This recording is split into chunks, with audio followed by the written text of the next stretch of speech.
Assalamualaikum warahmatullahi wabarakatuh. Selamat ini udah pagi ya. Selamat pagi teman-teman. Selamat berakhir pekan, selamat berkumpul bersama keluarga. Semoga akhir pekannya lancar gitu ya.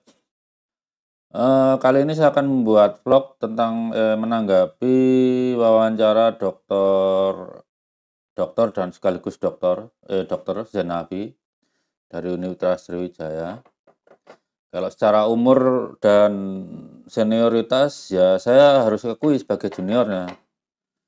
Dokter Zenabi ini lulus doktoralnya 12 tahun lebih dulu dari saya. Jadi kalau karya-karyanya lebih banyak ya pantas dong. Beliau harus lebih banyak, namanya juga lulus lebih dulu. Tapi sebaiknya kita lihat perkenalannya sebentar lah gitu ya. Ya, baik, terima kasih Bung Med. Ya, saya menyelesaikan pendidikan kedokteran di tahun 96 dari Universitas Sriwijaya di Palembang. Kemudian saya menjadi staf sebagai dosen di FK Unsri. Lalu saya melanjutkan pendidikan S2 di bidang biomedik di UI waktu itu. Di saat yang sama saya melakukan penelitian di lembaga biologi Ekman. Alhamdulillah saya beruntung waktu itu dibimbing langsung oleh Prof. Sangkot Marzuki dan Prof. Herawati Sudoyo dengan penelitian waktu itu tentang haplogrup mitokondrial DNA terkait penyakit preeklamsia. Selesai S2 saya melanjutkan ke S3 juga di UI di bidang biomedik. Saya juga meneliti terkait DNA dengan hubungannya terhadap penyakit demam berdarah. Jadi saya sekarang menjabat sebagai kepala atau direktur program S2 ilmu biomedik di FK Unsri Palembang. Sekaligus juga saya banyak berkiprah di bidang penelitian sebagai konsultan di beberapa lembaga penelitian internasional di Jakarta saat ini. Oke, Dok, dokter banyak melakukan penelitian dalam bidang DNA, tadi dokter sebutkan. Tadi udah berkenalan ya dengan Dokter Zenabi. Jadi kalau perbedaan latar belakangnya, Dokter Zenabi ini dari Fakultas Kedokteran, kalau saya Teknik Pangan.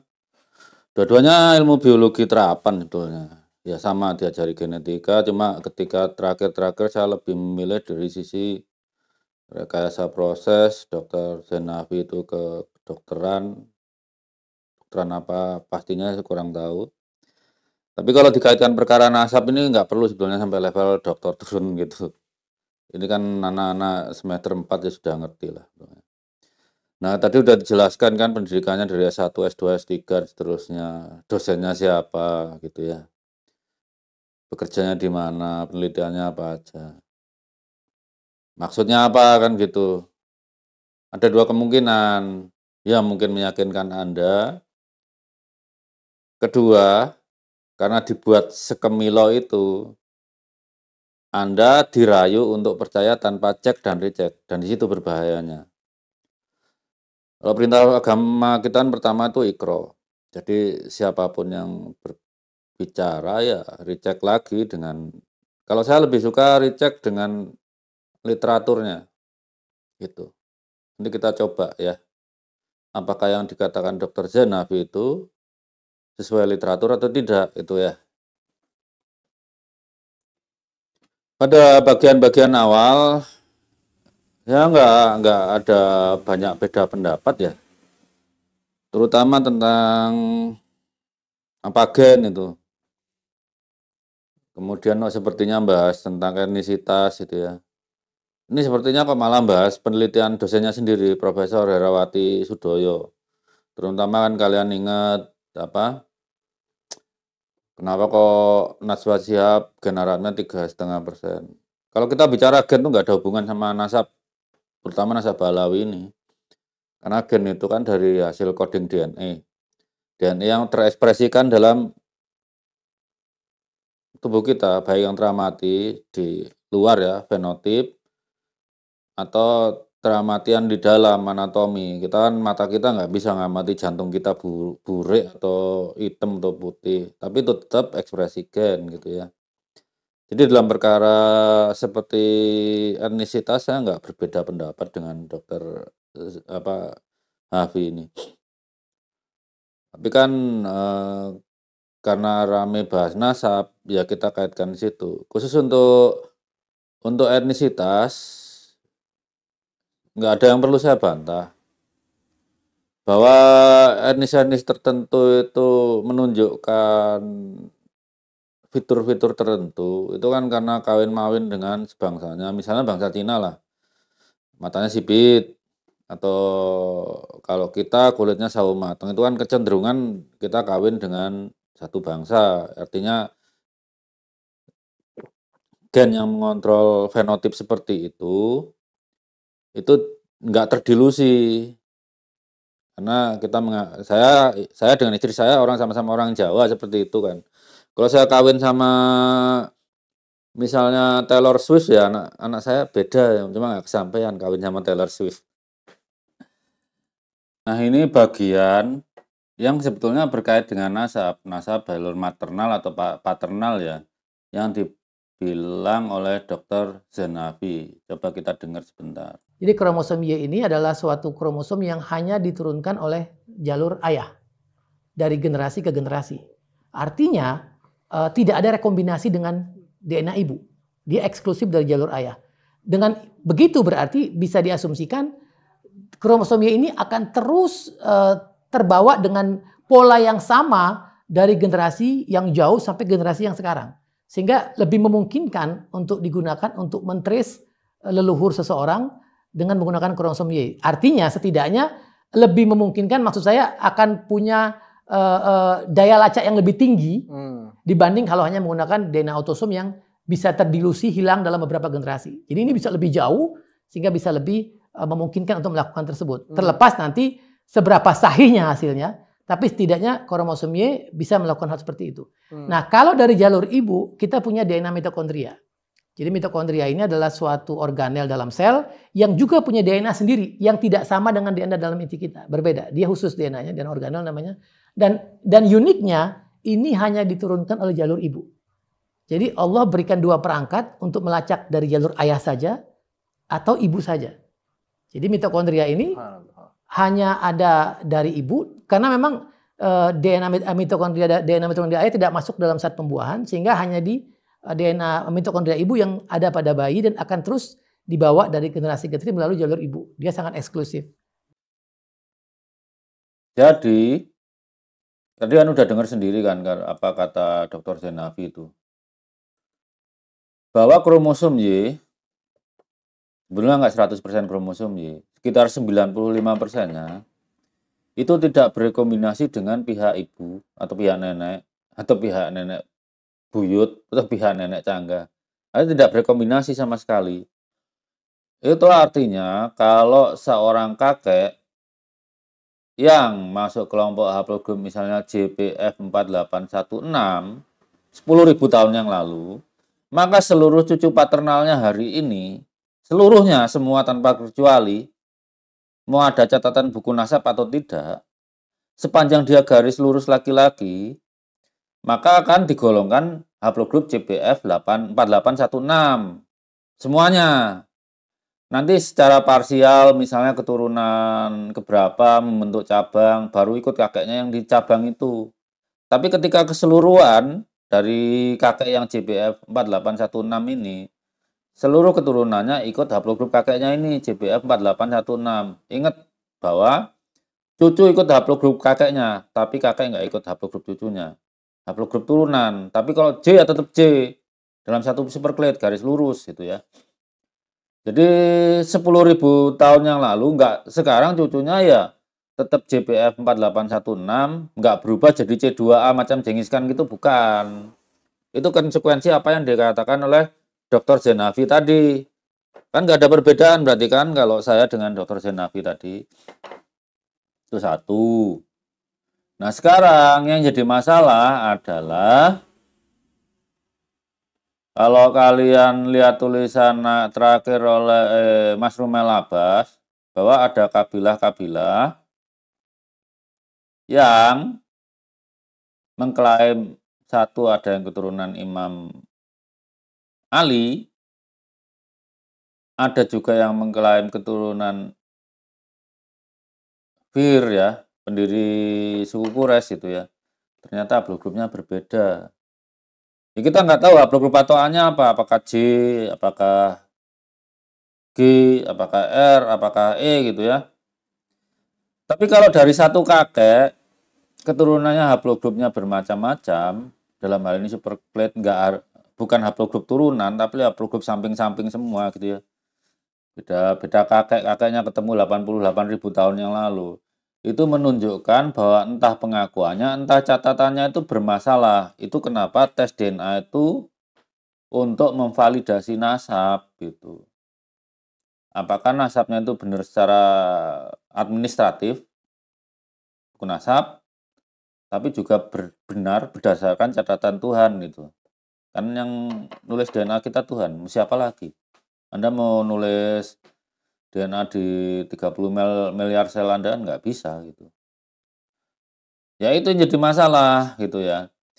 Kalau kita biarkan bahwa Imam Ali itu keturunannya haplogrupnya lebih dari satu, itu sama dengan menuduh kemungkinan pertama Sayyidah Fatimah itu berhubungan dengan lelaki lain yang selain suaminya yang haplogrupnya beda, kan jadi fitnah itu. Kalaupun tidak jatuh ke Sayyidah Fatimah karena anaknya cuma 2, ya maksimal haplogrupnya cuma 2. Tapi ternyata kan yang mengklaim juga lebih dari 2 gitu ya. Yang mengklaim lebih jadi 2, jatuhnya nanti mantu-mantu keluarga Alawiyin yang difitnah berhubungan dengan lelaki lain yang beda haplogrupnya dengan suaminya. Itu masalah kita karena sebetulnya hukum nasab ini konsisten antara ajaran Yahudi ya yang dibawa Nabi Musa dengan ajaran Islam. Kalau dalam ajaran Yahudi dalam perkara adopsi, identitas anak itu ditentukan orang tua kandungnya, bukan orang tua angkatnya. Di Islam malah lebih tegas, Allah melarang seorang anak dinasabkan ke bapak angkatnya gitu kan ya. Itu yang jadi masalah gitu. Ternyata masalah itu kalau di dunia Islam, kalian lihat saya kemarin kan membagi papernya Majid Robinson, bahwa orang Arab ini yang termasuk konfederasi Quraisy ini terbiasa menasabkan anak angkat ke bapak angkatnya. Jadi gini, nasab itu semacam alat tukar. Laki-laki yang berbakat itu diajak jadi sekutu, auliyahnya gitu ya. Terus dijadikan keluarga, dinasabkan. Entah tadinya mantu, entah anak angkat tuh dinasabkan ke keluarga itu. Kan itu kebudayaan suku sana gitu. Itu kenapa akhirnya ya ada perintah itu dilarang menasabkan seorang anak angkat ke orang tua angkatnya. Kalian udah lihat papernya sudah saya bagi oleh Dr. Majid Robinson. Kelihatan namanya Majid dan keturunan Arab itu. Walaupun tinggalnya di Inggris. Itu masalah. Entah Dr.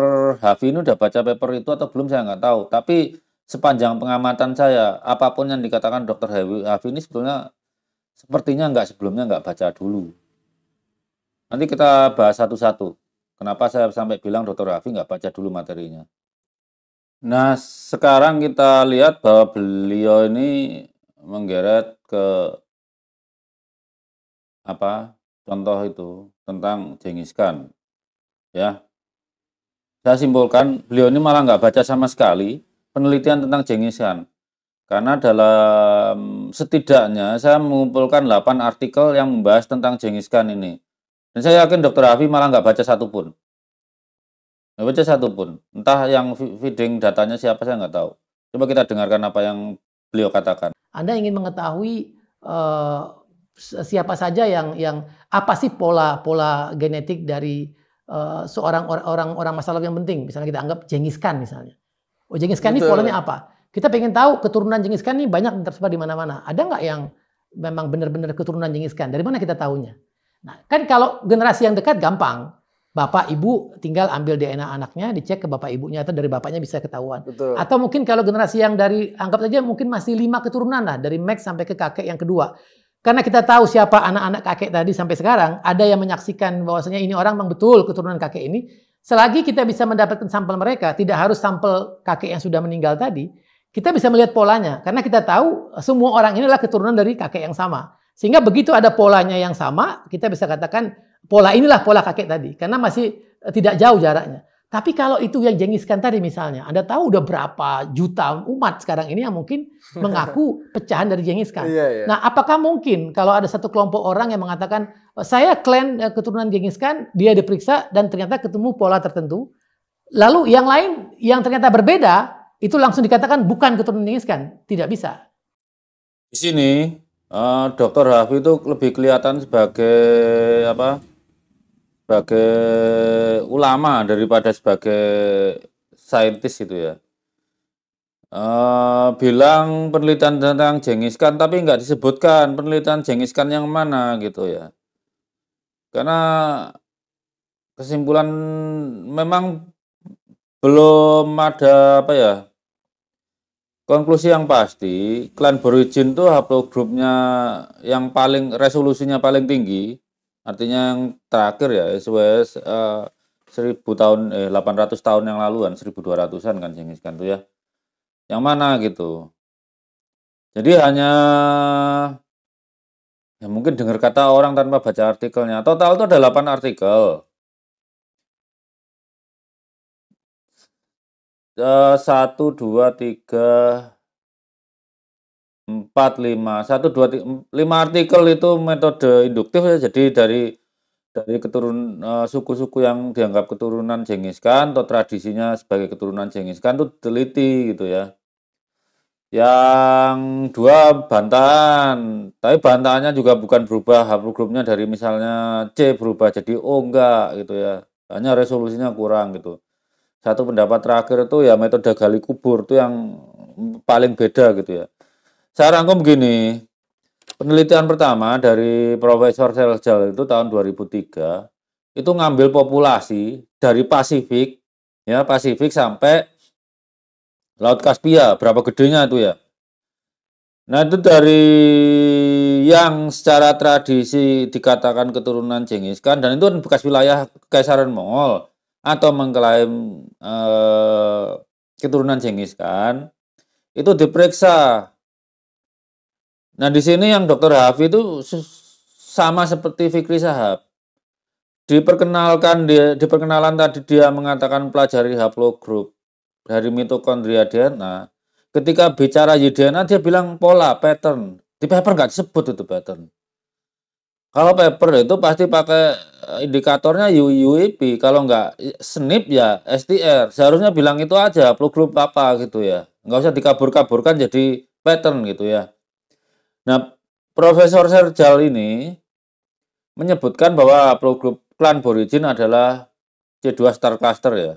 Jadi dari populasi yang banyak itu, ingat saya samplingnya lebih dari 1000 ya. Itu berapa negara, nggak cuma satu negara, banyak negara itu. Kan gede banget dari Pasifik sampai Laut Kaspia itu. Itu difilter yang kakek bersamanya 1000 tahun yang lalu gitu. Kan kalau peneliti itu cukup hati-hati. Genghis Khan kan 800 tahun yang lalu. Cuma dalam klan Borigin ini jadi moyang orang apa keturunan Genghis Khan ini kan nggak selalu Genghis Khan. Bisa jadi kakaknya, bisa jadi ponakannya gitu ya. Namanya haplogrup ya, satu populasi. Bisa jadi pamannya Genghis Khan bisa gitu. Nah ini menggunakan analisis STR dapat C2, sepertinya C2 star cluster waktu itu pakai STR, jadi bukan SNP-nya ya. Resolusinya kurang untuk menentukan haplogrup terminalnya gitu ya. Haplogrup terminal keluarga Borigin pada 800-900 tahun yang lalu ya. Itu kurang. Kemudian peneliti lain, Derenko, itu melakukan di Eurasia. Ingat Eurasia berarti benua Eropa dan Asia toh, sekitar Rusia sekarang gitu, sampai Mongol, terus Cina bagian utara seperti itu. Mengajukan proposal bahwa keluarga Genghis Khan tergolong haplogrup CF5481 karena frekuensinya sangat tinggi di antara orang Kazakh, orang Hazaras, dan orang Mongol sekarang, Mongol modern gitu ya. Tapi pendapat ini dikoreksi oleh Dr. Wei. Karena apa? haplogrup itu merujuk ke Common Mongolian daripada khusus ke klan Borigin. Itu artinya baik penelitian Zerjal, Abilev, Derenko ini bahwa yang disebut keturunan Mongol ini bukan keturunan Aborigin secara khusus, tapi keturunan ya klan Borigin, ya prajurit-prajuritnya, ya panglima-panglimanya yang bangsanya, suku bangsanya Mongol itu loh. Makanya programnya C, bandingan dengan apa? Nggak usah jauh-jauh ke Sayyidina Ali. Yang di Balawi kemarin berapa coba? Super Kilatnya 8. Padahal cuma kakek 1. Kalau ini asumsinya kakaknya banyak. Bisa jadi Genghis Khan sendiri. Bisa jadi pamannya Genghis Khan. Bisa jadi ponakannya Genghis Khan. Makanya pakai 1000 tahun yang lalu bisa jadi kakek bersamanya asumsinya itu kalau 8 tuh ya kira-kira kakek Canggah atau kakek Warengnya Genghis Khan gitu. Tapi proposalnya kan haplogrup C. Bukan seperti Balawi dari J, G, terus R, T, B, E. Ada semua.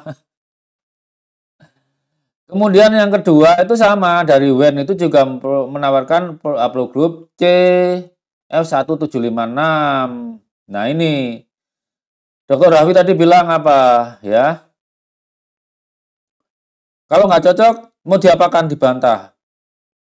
Atau nggak diakui sebagai keturunan Genghis Khan? Itu kan Dr. Raffi. Penelitinya beda pendapatnya. Pada kasus penelitiannya Dr. Wen ini, itu memakai 4 keluarga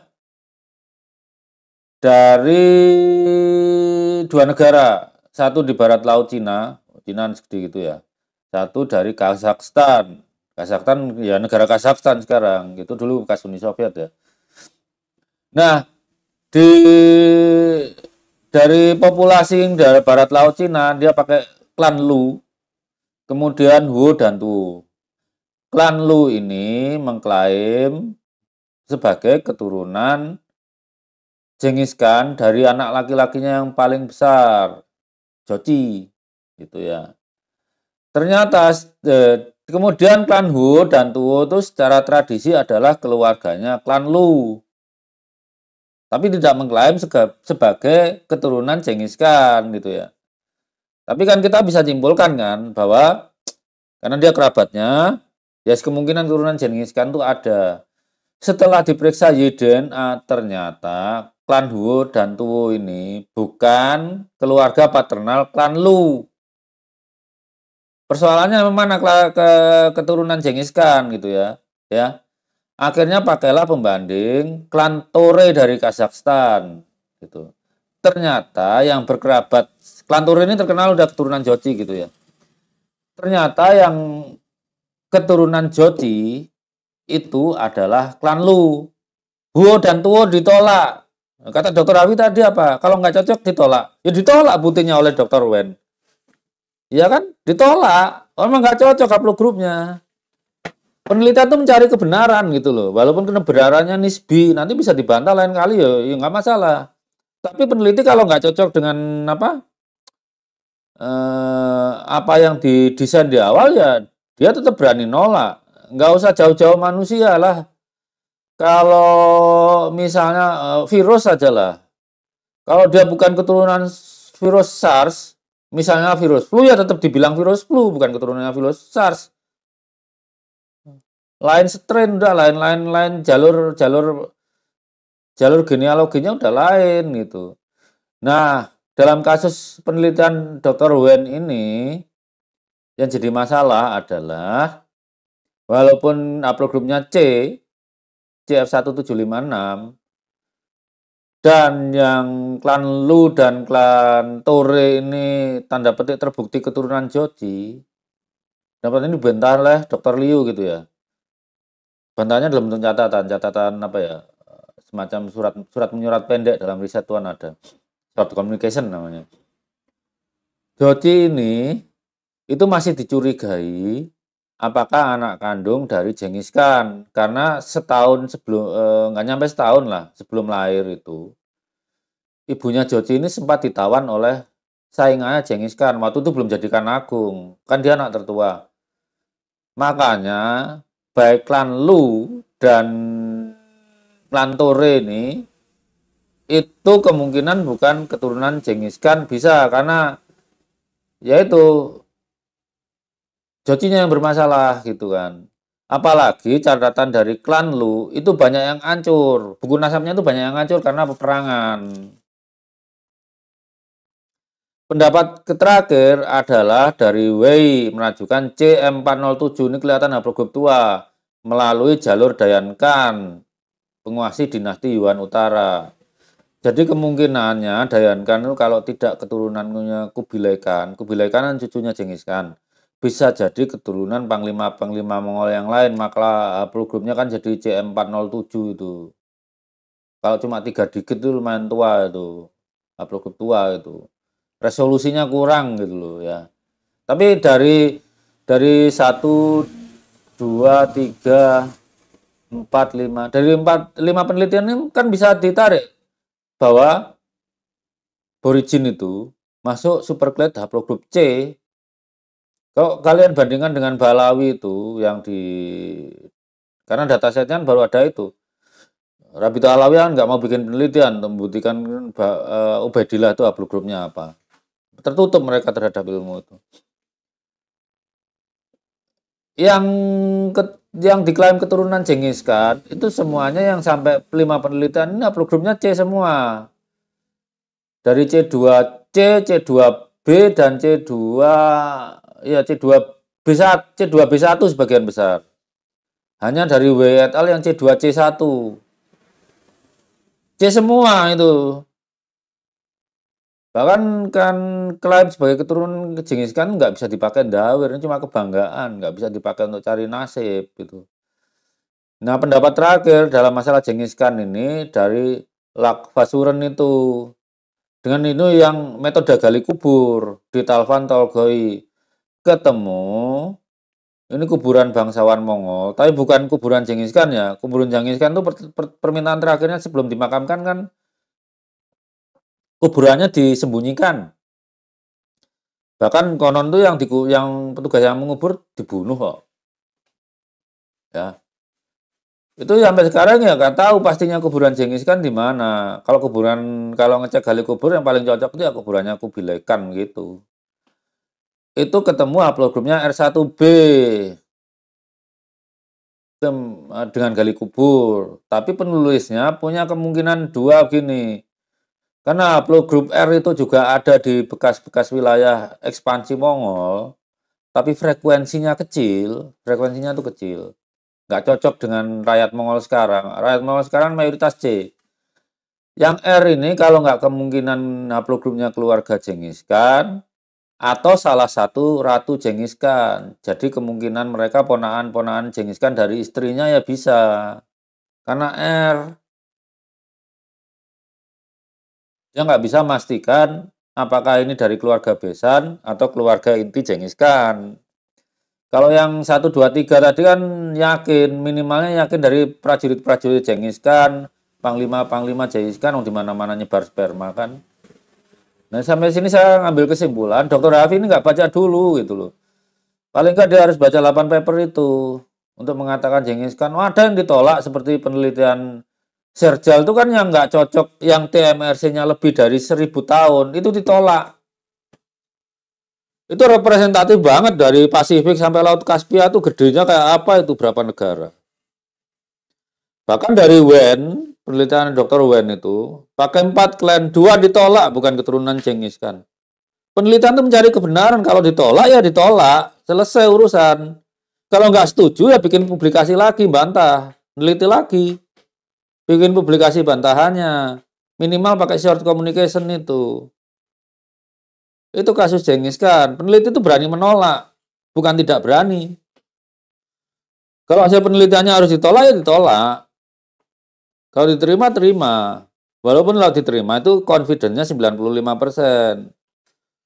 95% itu artinya yang sudah diteliti itu sudah pasti masuk. Tapi kan keluarganya yang di luar, yang tidak disampling, Itu ada yang mungkin bukan keturunan Genghis Khan, entah salah catat, entah menantu dianggap anak, kayak gitu itu. Atau 95% itu meleset TMRCA-nya. Misal yang dipakai patokan TMRCA 1000 tahun yang lalu. Kalau meleset kan boleh dari 1950,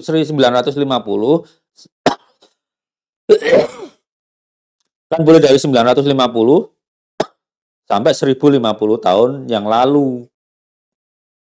Itu confidence interval 95%. Eh, sampai di sini dulu kawan-kawan ya, karena ya videonya udah lumayan panjang. Nanti akan saya sambung bagian kedua. Terima kasih atas kesediaan teman-teman menonton video ini.